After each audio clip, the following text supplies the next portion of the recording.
Ilhan Omar pointed her finger and branded the president AM Times Roderer on live television, completely unaware she was walking into the most devastating, receipt-heavy political demolition in American history. On the floor of Congress, in front of a staggering 300 million viewers, Ilhan Omar stood up during the State of the Union address, aimed her finger directly at the commander-in-chief, and shouted. She screamed, "You are a Times Roderer, you're a liar." Following this outburst, she abruptly exited the chamber alongside Rashida Tlaib, who proudly displayed a profane anti-ice pin on her jacket, like a badge of honor. Drop a comment right now. Have you ever seen a politician make a bigger miscalculation? Because what happens next is legendary. 2 weeks later, Donald Trump issued a challenge, say those exact words to his face on live TV. No teleprompters, no staff whispering in her ear, no running for the exits. She took the bait, genuinely believing she was stepping into the ultimate fight of her political career. She wasn't entirely wrong about it being a fight, she just severely underestimated her opponent. Smash that like button, because the sheer scale of the no-holds-barred takedown that followed will forever echo through the halls of political broadcasting. She came armed with rehearsed insults. He brought a single folder. By the end of the broadcast, only one of them would remain on the stage. The venue was a Fox News town hall in New York City. The setup was simple: 2 podiums spaced 12 feet apart, a packed audience of 400 people, and a massive live viewership of 47 million Americans. Omar was the first to take the stage, dressed in a dark blazer, carrying a sleek leather portfolio. She arranged her notes with the precision of a surgeon. Trump made his entrance just 4 minutes before the cameras rolled. He carried no bulky binders and no legal pads. All he had was a standard manila folder and a black Sharpie tucked into his breast pocket. 30 pages and a pen were all he needed. The floor was given to Omar first. For 11 uninterrupted minutes, she threw everything she had at him. She called him a fascist, a convicted F-Times lawn with 34 counts, and hammered him on January 6th, the Muslim ban, and kids in cages. She reached the climax of her speech with a dramatic point at Trump's chest, declaring, "You are the most dangerous man in America, and history will remember you as the tyrant who tried to destroy everything this nation stands for." The upper section of the audience roared in approval. The internet prematurely declared that Omar was destroying Trump. Meanwhile, Trump remained perfectly still. His hands were gripping his podium, his head tilted slightly, observing her with the calm scrutiny of a contractor watching an amateur miss a glaring structural flaw. As the cheers finally faded, Trump calmly removed the cap from his Sharpie. He scribbled something on his folder, flashed it toward the audience too quickly for the cameras to catch, and placed it back down. "You did well," he stated smoothly, "because I've been wanting to do this ever since you yelled at me in my Capitol." Tapping the manila folder, he stared right through Omar and directly into the primary camera. "I don't need a massive binder. The entire truth fits right here. 30 pages. That is all it takes. $2.9 million. With deliberate slowness, Trump extracted the first piece of paper. He used his Sharpie to write a massive $2,900,000 across the top and held it up to the lens, the ink glistening under the studio lights. That is the exact amount her political campaign funneled to her boyfriend's firm, E Street Group, a firm owned by a man named Tim Minette, who at the time was still legally married to another woman. He placed the document face up on his podium like a casino dealer dropping a winning card. His wife, Beth Minette, filed for divorce. In those official court documents, she testified that her husband confessed his love for Ilhan Omar. "I'm not the one saying this," that's his wife's sworn testimony in a court of law. He let the silence hang in the air, forcing the room to digest the scandal. "Let's track this. Campaign funds pour into the boyfriend's business. The boyfriend admits to his wife he is in love with the congresswoman. All while the congresswoman assures the press she is happily married to a completely different man. Is everybody following this so far? Omar quickly leaned into her mic, her voice defensive. The FEC investigated those claims and dismissed them. They absolutely did not dismiss anything. Trump shot back, raising a hand like a traffic cop, halting oncoming cars. They lacked the required number of commissioners to even hold a vote. The FEC literally could not function. That is not a dismissal. That is, couldn't get to it. Huge difference. He casually pulled out a second document. Let's look at July 2020. In just 1 month, her campaign burned through $66,000. A staggering 77% of that money went directly to her boyfriend's company. That is, 77 cents of every single donor dollar. Somebody in Minneapolis sends her $20 because they believe in her message, and $15.40 goes straight into the boyfriend's pocket. He uncapped the pen, aggressively wrote 77% beneath the previous figure, and displayed it again. But hold on, it gets better. With her, it always gets better.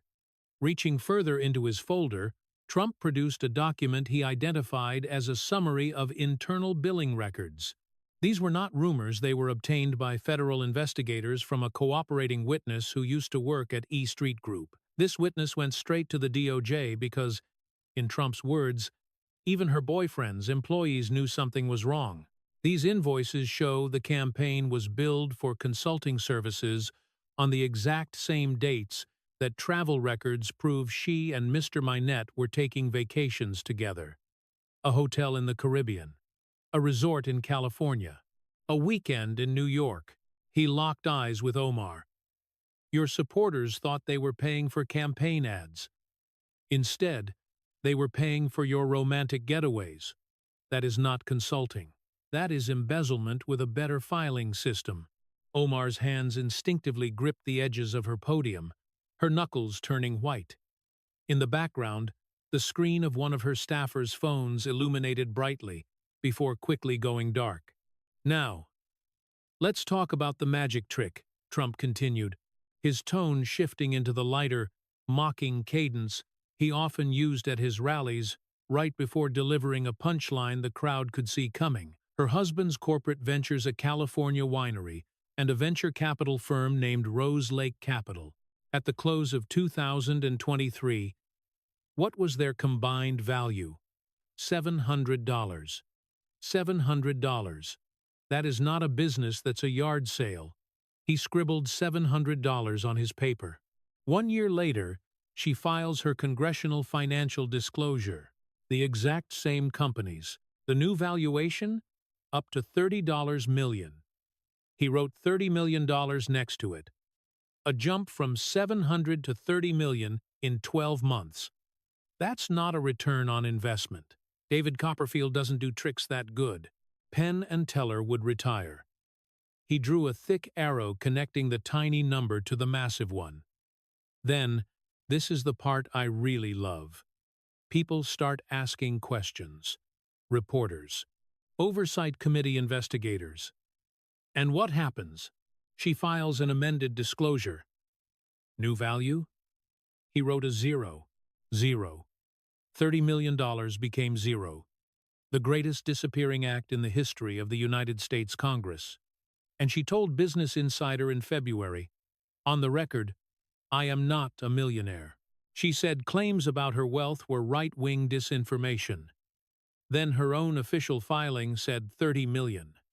Then her amended filing said zero.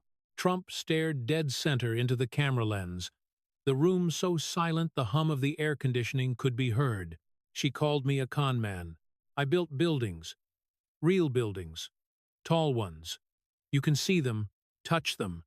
They've got my name on them in big gold letters. She built a $30 million number that turned into zero the minute someone asked to see the receipts. He paused for dramatic effect. Im the con man? Me? Turning his body entirely toward Omar, he asked, where did the $30 million come from, Representative? And where did it go? Because I have been audited more times than any human being in history, and I can account for every dollar. Can you? Omar's response sounded tight and forced into a measure of control. My husband's business valuations were reported by his accountants. It was a filing error. We corrected it voluntarily. A $30 million filing error. Trump nodded slowly, dripping with sarcasm, mimicking a man pretending to consider a point he had already dismantled. You know what a $30 million error is? It is either incompetence or it is fraud times odd. Pick one, because you signed that disclosure under penalty of perjury. He slid the paper to the edge of his podium, so the numbers faced the audience. 3 million to the boyfriend. 30 million from nowhere. Then poof, gone. And she's the one calling me a criminal. He shook his head in mock disbelief. You can't make this stuff up. Well, actually, she did. She made up $30 million, and then she unmade it. Closing the first flap of his manila folder, Trump opened the second section, and the temperature in the room completely changed. The rally-style humor drained from his features, replaced by something much harder. It was the expression of a man who had weathered 4 indictments, 2 impeachments, and $100 million in legal fees, yet still showed up to fight. I have been investigated more than any person in the history of the world, he proclaimed. Russia, Russia, Russia. 2 impeachments. 34 counts in New York. They went through my taxes, my businesses, my phone calls, my kids' businesses, my lawyers' files, everything. 14 years of tax returns. Every deal I ever made. He held up a solitary finger. But I never married my brother. The lower gallery, overwhelmingly packed with Trump supporters, erupted. The upper gallery sat in rigid, uncomfortable silence. Omar's eyes narrowed, while her legal counsel seated behind her leaned forward intensely.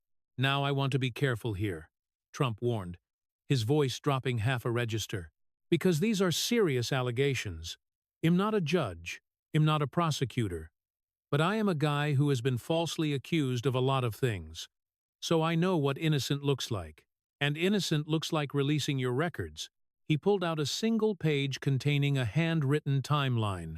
The dates connected by arrows. 2002. She enters a religious marriage with Ahmed Hirsi. They have 2 children. 2009. She legally marries a different man, Ahmed Nur Saeed Elmi, a British citizen. While still in her religious marriage with Hirsi, he tapped the timeline. 2011. She separates from Elmi. 2012. 1 year later, she has a 3rd child. Father, Ahmed Hirsi. Not Elmi, her legal husband, but Hirsi. He cast a glance at Omar. Still with me? 2014 and 2015. She files joint federal tax returns with Hirsi, not with Elmi, her legal husband. You can only file jointly with your legal spouse. That's federal law. That's not my opinion. That's the IRS. She was fined $3,500 by the Minnesota Campaign Finance Board for related violations. That's not disputed. That is on the record. Setting the timeline down, he continued. 2017. 6 years after separating, she finally divorces Elmi, then marries Hirsi, then divorces Hirsi, then marries Tim Minette, the boyfriend, from round 1. That is 3 overlapping husbands, tax filings with the wrong man, and a question that has been asked for 8 years. The studio held its breath as Trump paused. Is Ahmed Elmi her brother? The upper gallery stirred nervously. A senator's aide in the back row let out an audible exhale. The moderator shifted uncomfortably in his chair. I don't know the answer, Trump admitted, and for a fleeting moment, his voice carried an eerie level of restraint. I don't have the birth certificate. I haven't seen the DNA test. But what I do know is this. He produced another document. North Dakota State University records show that when Ahmed Elmi filled out his emergency contact form, he listed Ilhan Omar. Under relationship, he wrote sister. That's his handwriting. His form. He aimed the page directly at camera 2. I also know they attended the same university at the exact same time, lived in the same cities, and were registered at the exact same Minneapolis address. Elmi, Omar, and Hirsi. All three, same apartment. Placing the document down, Trump locked onto Omar with the intense focus of a man who had negotiated ruthless real estate deals in Manhattan for 40 years. Representative, I'm going to make you an offer right now, on live television. Release your immigration records tonight. Authorize DHS to make them public. If they show nothing, I'll say so. I'll say it on this stage, on Fox, on Truth Social, everywhere. I'll say I was wrong, very loudly. I'm good at loud. The studio laughed. A short and incredibly tense laugh. Omar did not even blink. But if you won't release them, Trump warned, if you sit there and call it racist instead of answering the question, then the American people are going to draw their own conclusions, because I've answered everything. Every subpoena, every deposition, every audit. I'm an open book. The most open book in political history. Very big book. Bestseller, actually. He offered a shrug. Release the records. 8 years. One question. 0 answers. The Somali Americans in your district. The ones who came here legally, who followed every rule, who filed every form, they're asking too. This isn't about race. This is about paperwork. And you won't show yours. Omar's voice pierced the room, higher and sharper than before. This is a racist smear that has been debunked. It hasn't been debunked, it's been denied. Those are different things, Trump retorted, tapping his index finger twice against the podium. Debunked means you showed the evidence and the story fell apart. Denied means you said no and refused to prove it. You've denied. You haven't debunked. 8 years and counting. He firmly closed the second tab of his folder. Moving systematically, Trump withdrew a newspaper clipping and held it up. It was a headline about Amy Bach being sentenced to 41 years in federal prison as the ringleader of the Feeding Our Future SCM, the largest pandemic fraud case in American history. $9 billion, Trump emphasized. Maybe more. Stolen from federal programs designed to feed hungry children in her state, right in her district. And it wasn't strangers who did it. It was people she knew, people from her community, people connected to her political network. He swapped the clipping for a summary of an 84-page report published by the Minnesota House Fraud Prevention Committee just 3 weeks prior. This bipartisan committee found that her legislation, the Meals Act, took the guardrails off the federal nutrition program. Those are their words, not mine. She inserted it into the Family's First Coronavirus Response Act in 2020. She let for-profit restaurants into the program. She allowed grab-and-go pickups with 0 verification. She built the door, and the FR Times udsters walked right through it. His gaze bore into Omar. They invited you to testify. You didn't show up. They asked for your records. You didn't respond. They tried to subpoena you. Your Democrats blocked the vote. My provision was signed into law by you, Mr. President. Omar interjected defensively. Your administration implemented it. You don't get to I signed a $2 trillion bill. Thousands of pages. In the middle of a global pandemic, Trump fired back without missing a beat. Your provision was buried on page 400 and something. You wrote it. You knew what it did. Your community knew what it did. And they used it. Reaching back into the folder, Trump carefully removed a single piece of lined notebook paper. He held it delicately with both hands, treating it far differently than the financial spreadsheets. This is a letter I received last week from a woman named Fatima. She lives in your district. She's Somali American, a legal immigrant, 2 kids. Her children were enrolled in a legitimate meal program, a real one that actually fed real kids. That program lost its funding because the money had been stolen. Her kids lost their lunches because people in your political orbit stole $9 billion. And you called the investigation confusion and chaos. He began to read the handwritten words aloud. Mr. President, I came to America because I believed in this country. I followed every rule. I filed every form. And now my children go hungry because the people who were supposed to help our community stole the money instead. And our congresswoman won't even answer questions about it. Please help us. Trump laid the letter down gently, his jaw clenched visibly. The charismatic showman vanished, revealing a man harboring genuine anger. $9 billion stolen from kids.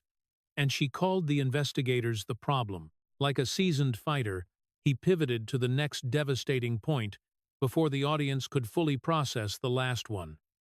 March 2019. Care banquet. She said, her exact words, "Some people did something." That's how she described September 11th, 2,977 Americans murdered. She called it something. She called 19 al-Qaeda terrorists some people, like she was describing a parking lot fender bender.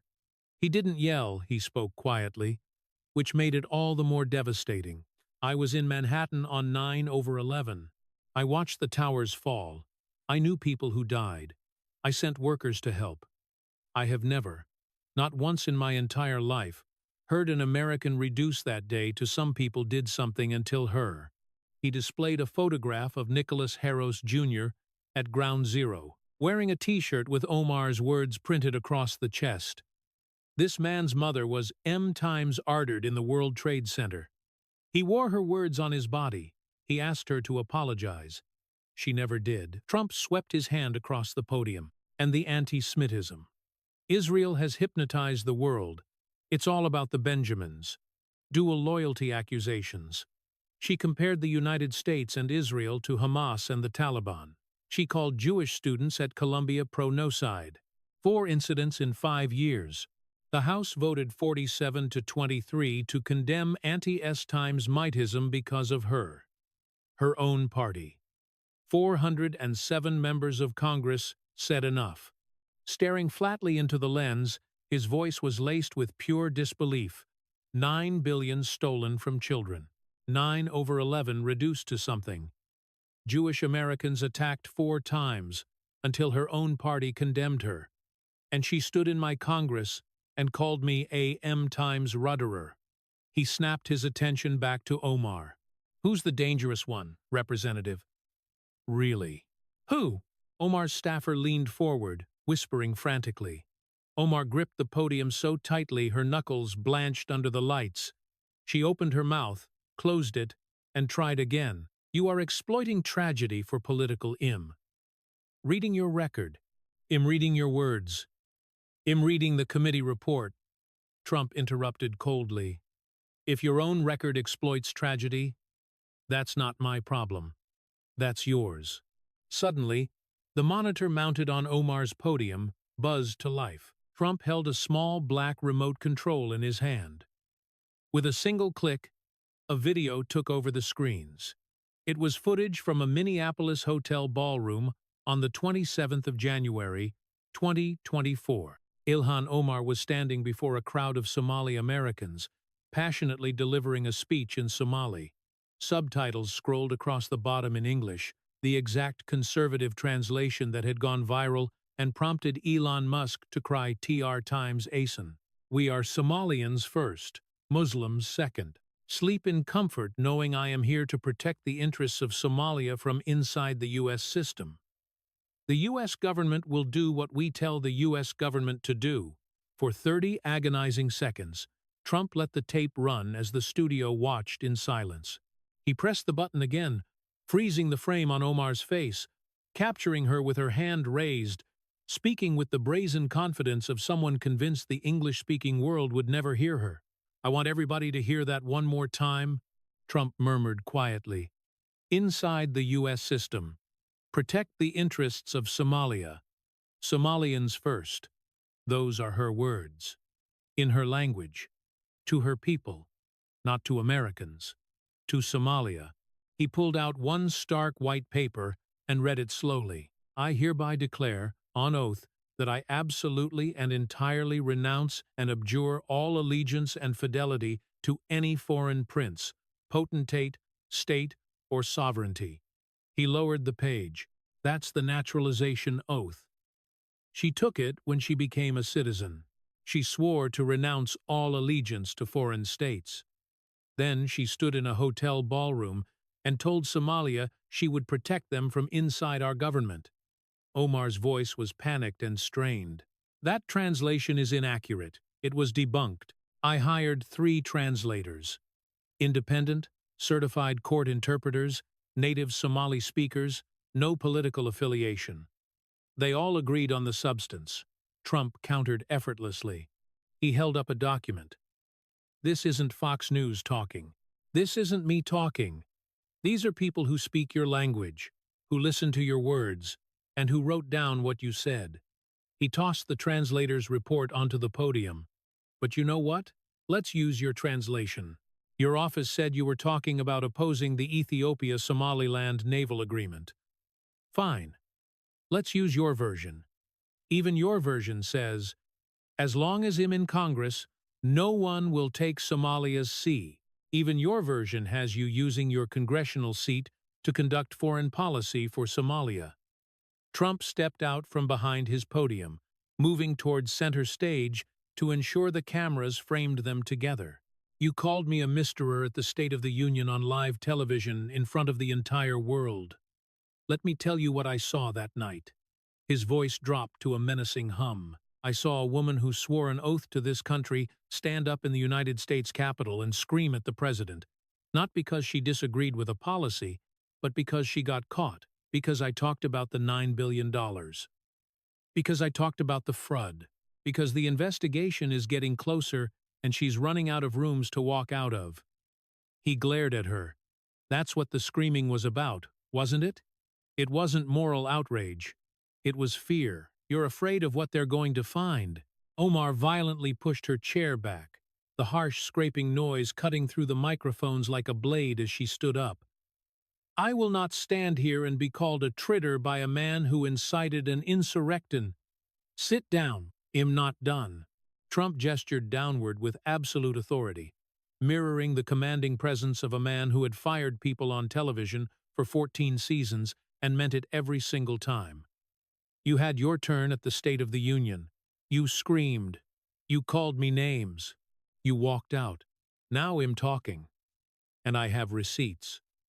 Omar turned frantically toward the moderator. "I'm requesting that this segment—" "The president has 4 minutes remaining," the moderator interjected smoothly. Omar aggressively gathered her notes. Her staff rose behind the camera line, and her counsel was already standing. "That's right," Trump taunted her, retreating back as she stepped away. "Walk away. Just like you walked out of the State of the Union. Just like you walked away from the FR Times UD committee.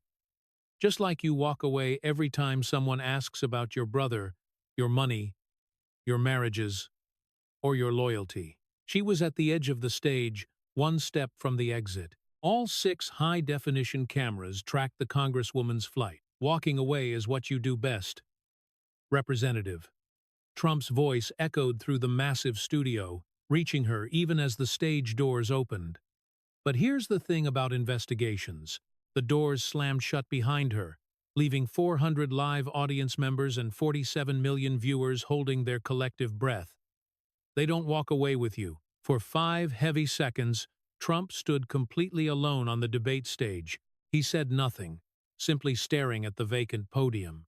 The abandoned notes, the leather portfolio left behind in the panic, a stray pen resting on the floorboard. He turned back to the camera lens.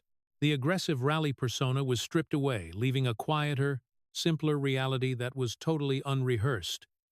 "She called me AM Times Rudderer in my capital on national television, and when I asked her to explain her money, her marriages, her loyalty, and her $9 billion, she walked out again." He picked up his manila folder, 30 pages. Everything that mattered in one thin folder. "I answer everything.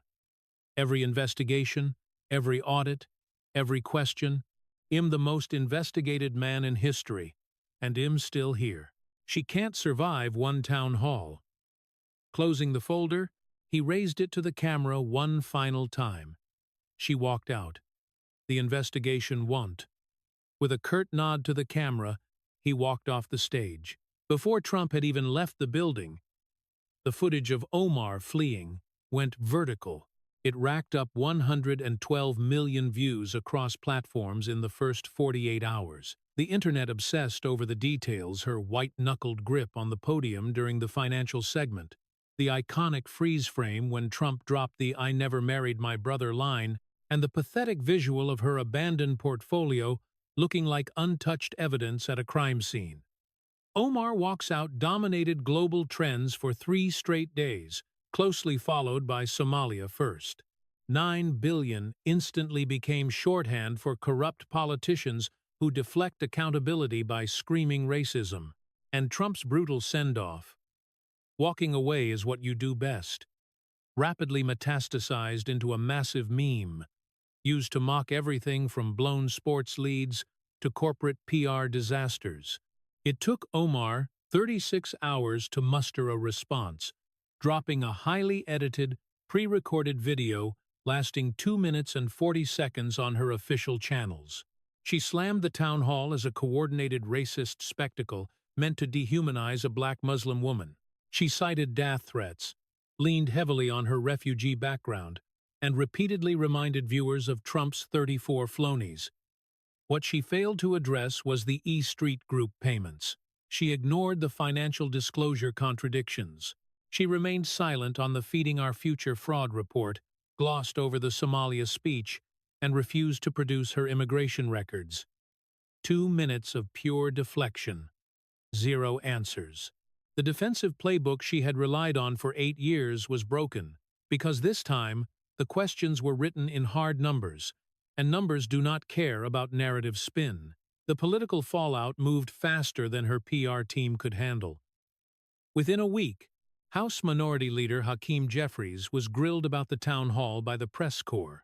His cold response, "I encourage all members to be transparent with the public about their financial disclosures," was the Washington equivalent of kicking someone out of a lifeboat without making eye contact. The squad's attempts to defend her were agonizingly weak. Rashida Tlaib labeled the event "Easel times homophobic theater." AOC tweeted vague support but totally sidestepped the massive financial allegations. Ayanna Pressley put out a generic statement about the systematic targeting of women of color in politics. The solidarity was incredibly shallow, and reporters quickly caught on. A CNN panel dissected the squad's response and concluded with visible discomfort that none of her allies were actually defending her political record. They were only defending her identity, which was no longer enough. The institutional machinery accelerated at breakneck speed. The House Oversight Committee dramatically widened its probe into Omar's finances. Chairman James Comer announced that strict subpoenas had been unleashed on Tim Mynette's business records, Rose Lake Capital, E Street Group, and all connected LLCs. Simultaneously, the House Ethics Committee launched a preliminary review into how a $30 million valuation miraculously became zero. The DOJ investigation, initiated under Biden in 2024, a fact that ruined her partisan witch hunt excuse, kicked into high gear. A DOJ insider leaked that the sheer viral magnitude of the town hall made continued delay completely untenable. Back in Minnesota, the structural damage was massive. Omar's approval rating in the 5th District plummeted 11 points in the first post-town hall poll, with a devastating 19-point drop among voters over 50. Enter Amina Farah, her primary challenger. Farah was a Somali-American CPA with 2 decades of community development work, who managed to raise a staggering $3.8 million in small-dollar donations within 2 weeks of the broadcast. In her campaign launch video, she stood in front of a Minneapolis community center holding up a thick financial ledger. "I'm an accountant," she declared. "I know what $700 looks like. I know what $30 million looks like. And I definitely know what zero looks like. Our community deserves a representative who can actually count." The video hit 22 million views. Progressive media, her longtime shield, began carefully backing away. Vox published an analysis titled, "The Transparency Problem No One Wants to Talk About." A left-leaning Minneapolis podcast dedicated a full episode to financial accountability in progressive politics. They didn't name Omar, but the implication was deafening. The Nation featured a viral essay from a Somali-American academic, arguing that representation without accountability is not representation, spreading rapidly through the very demographic Omar always took for granted. The legal trajectory pulled tighter month by month. Roselake Capital was slapped onto a Treasury Department watch list after feds flagged highly suspicious wire transfers funneling through shell companies in Dubai and Mogadishu. Tim Mynet's E Street Group quietly dissolved in April. The National Legal and Policy Center dropped a formal complaint demanding a full audit of her disclosures, warning that filing false reports under penalty of perjury is a severe federal crime. Her lucrative speaking engagements, which used to pull in $15,000 to $20,000 an appearance, completely evaporated. University lecture contracts were canceled. A progressive PAC abruptly bumped her as their gala speaker. The entire industry of Ilhan Omar, the brand, the media bookings, the speeches was imploding in real time, and Washington was watching it burn. In Minneapolis, inside an apartment just 6 blocks away from Omar's district office, Fatima Abdi sat on her living room couch. She was the mother whose desperate letter Trump had read to the world. She watched the aftermath unfold on her phone. Her 9-year-old daughter was doing homework at the kitchen table, while her 7-year-old son happily sketched birds on the back of an old receipt. When Omar's pathetic response video popped up in her feed, 2 minutes of crying about racist spectacles but nothing about the $9 billion stolen from starving kids, Fatima simply closed the app. She sat in the heavy silence of her apartment, listening to the scratch of her son's crayon and the hum of the refrigerator. Then, she picked up her phone, searched Amina Farah for Congress, and donated $25. She looked at her children and said nothing. Some things are too loud to need words. If you made it this far, you just witnessed what happens when a politician who screams M times arterer runs into a man armed with receipts. She brought rage. He brought a folder. She walked out. He stayed, and the federal investigations followed her right back home. Smash that like button if Trump's response made you stand up in your living room. Subscribe for more moments where the undeniable truth beats the loudest voice in the room. Share this with everyone who remembers what real accountability looks like. Comment below. What was your favorite moment?